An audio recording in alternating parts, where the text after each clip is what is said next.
રિક્ષા ચાલકોના ભાડા વધારવાની માંગ ઉઠી છે। રાજકોટની અંદર જે રિક્ષા ચાલકો છે તેઓ સરકારને રજૂઆત કરી છે કે તેમના જે ભાડા છે તેમાં વધારો કરવામાં આવે। સીએનજીના ભાવમાં તો વધારો થયો જ છે, પરંતુ જે રિક્ષાનો મેન્ટેનન્સ હોય એના ઉપર પણ હવે વધારો જે ભાવ છે તેમાં થયો છે। તેને લઈને રિક્ષા ચાલકોનું જે ઘર છે તે આ રીતના ના ચાલી શકે, એટલા માટે રિક્ષા ચાલકો જે છે તેમના જે ભાડા છે તેની વધારવાની માંગ તેઓએ કરી છે।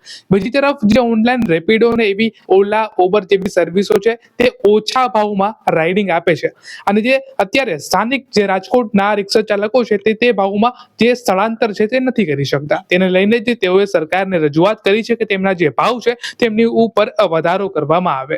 અમારી માંગ છે કે ભાડાની માલિકો 30 રૂપિયાનો વધારો થાય અને રેપિડો અને અમારું બેયનું ભાડું સરખું થાય એવી અમારી માંગ છે સાહેબ। કારણ કે જો અમારું ભાડું વધશે તો રેપિડો ઓછા ભાડે લઈ જશે તો અમને અમારી રિક્ષામાં કોઈ બેસશે નહીં। માટે અમારું અને રેપિડોનું બંનેનું ભાડું સરખું થવું જોઈએ સાહેબ। ખરેખર જે કિલોમીટરના 30 રૂપિયા થવા જોઈએ સાહેબ। માંગ અમારે કિલોમીટરનું જે ભાડું હાલે એ વધારવાની માંગ છે।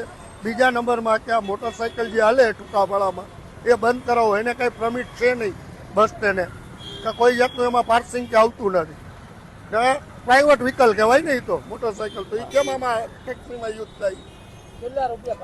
જ્યાં 100 રૂપિયા ભાડું થાય અહીંયા મોટરસાઇકલ 35 રૂપિયામાં લઈને જઈએ। અમને અમારું રિક્ષાનું પૂરું ભાડું મળવું જોઈએ। અમારે ભાડું વધારો એની જ અમારી માંગ છે।